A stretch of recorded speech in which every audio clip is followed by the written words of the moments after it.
어려운 문서를 쉽게 읽어주는 쉬운 팟캐스트, 쉬운 파트 시작하겠습니다. 안녕하세요. 오늘은 어떤 주제인가요? 네, 오늘 정말 많은 구독자님, 특히 현재 중학교 2학년 자녀를 두신 학부모님과 또 학생 여러분들이 엄청 기다리셨을 주제 같아요.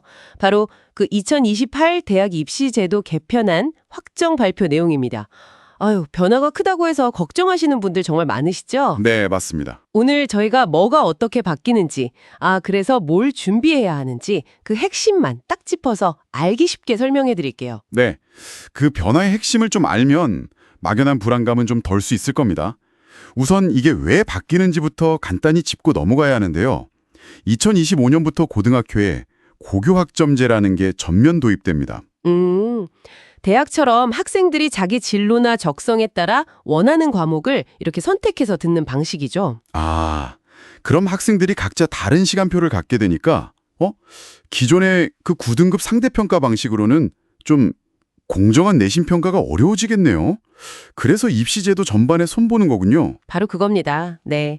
고교학점제 취지를 살리면서 또 미래 사회에 필요한 융합형 인재를 키우고 동시에 입시의 공정성과 안정성, 이걸 확보하려는 게 이번 개편의 가장 큰 목적입니다. 그렇군요. 그럼 가장 큰 관심사인 대학 수학 능력 시험, 그러니까 수능. 이건 구체적으로 어떻게 달라지나요? 가장 큰 변화는 역시 선택 과목 폐지입니다.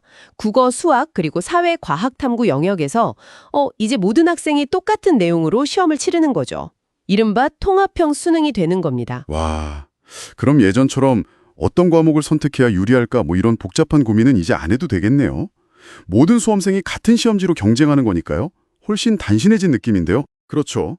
특히 그 사회, 과학, 탐구 영역은 문, 이과 구분 없이 누구나 통합사회와 통합과학을 보게 됩니다. 이게 2022 개정교육과정에서 배우는 공통과목인데요. 이걸 통해서 좀 융합적인 학습을 유도하고 과목 간의 벽을 허물려는 그런 의도가 담겨 있습니다. 다만 이제 대학이 입시 전형에 활용하기 쉽도록 시험 시간하고 점수는 분리해서 제공될 예정이고요. 그리고 그 많은 분들이 진짜 궁금해했던 심화수학. 그러니까 미적분투나 기하 같은 과목 있잖아요. 그거는 결국 수능에 포함되지 않는 걸로 확정된 거죠? 네, 맞습니다. 국가교육위원회에서 그 고교 교육과정 내에서 충분히 학습할 수 있고 또 대학도 학생부를 통해서 관련 역량을 평가할 수 있다는 의견을 제시했고요. 이게 최종적으로 반영됐습니다. 그리고 더불어서 수능 출제랑 관리 과정에서 소위 이권 카르텔, 이걸 막기 위한 그러니까 사교육 차단을 위한 장치들도 좀 강화됩니다. 출제위원 자격을 더 엄격하게 하고 사교육 영리 행위를 했는지 이런 걸 꼼꼼히 확인하는 등 공정성을 높이려는 조치들이 포함돼요. 네. 수능이 이렇게 바뀌면 이제 고등학교 내신 성적은 또 어떻게 달라지는 건가요? 이것도 정말 중요하잖아요. 네, 내신 평가 방식도 정말 크게 바뀝니다. 기존의 9등급이었던 상대평가가 5등급제로 바뀌어요. 비율로 보면 1등급 10%, 2등급 24%, 이게 누적으로 34%죠. 3등급 32%, 누적 66%, 4등급 24%, 누적 90%, 그리고 5등급 10% 이렇게 됩니다. 아무래도 학생 수가 줄어드는 상황에서 학생들 간의 지나친 경쟁 부담을 좀 줄여주려는 목적이 크다고 볼 수 있습니다. 9등급일 때는 1등급이 4%였는데 10%면 그래도 상위권 변별에 대한 부담이 조금은 줄어들 수 있겠네요. 그럼 평가는 어떻게 이루어지나요? 중요한 건요. 대부분의 과목에서 성취도에 따른 절대평가, 그러니까 A부터 E까지요. 이거랑 상대평가 등급, 1에서 5등급, 이걸 함께 기록한다는 점입니다. 절대평가 중심으로 가면서도 혹시 모를 성적 부풀리기를 막고 또 학생의 성취 수준과 함께 상대적인 위치도 파악할 수 있도록 한 거죠. 그러니까 성적표에 두 가지 정보가 같이 나오는 셈이네요. 이 학생이 내용을 얼마나 잘 이해했나? A to E. 이거랑 다른 학생들과 비교했을 때 어느 정도 위치인가? 1에서 5등급. 이걸 모두 보여주는 거군요. 맞습니다. 근데 예체능 과목이나 교양 과목, 과학 탐구 실험, 그리고 사회과학 융합 선택 과목 9개는 상대평가 등급 없이 절대평가 성취도만 기재됩니다.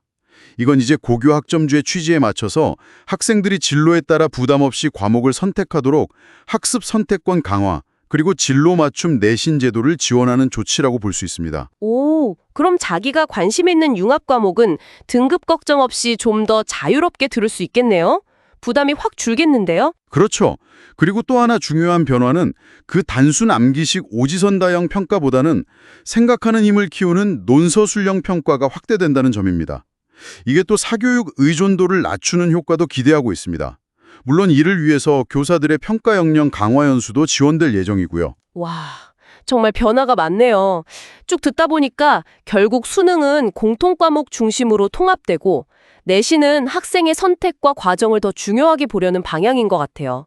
핵심은 통합적 사고, 그리고 자기주도 학습 능력, 이게 아닌가 싶네요. 정확합니다. 그래서 지금 중학생인 구독자님과 학부모님들께서는 너무 불안해하실 필요는 없다는 말씀을 드리고 싶어요. 특정 과목에 너무 얽매이기보다는 다양한 분야의 기초를 좀 탄탄히 다지고 무엇보다 내가 무엇을 좋아하고 잘하는지 이걸 탐색하면서 스스로 공부하는 힘, 즉 자기주도 학습 능력을 키우는 것이 중요합니다. 고등학교에 가서 어떤 과목들을 선택하고 깊이 있게 공부할지 미리 고민해 보는 것, 즉 진로 설계가 이전보다 훨씬 중요해졌다고 할 수 있겠습니다. 네, 결국 제도가 아무리 바뀌어도 흔들리지 않는 건 학생 스스로의 학습 역량과 진로에 대한 고민, 바로 그거겠네요. 네.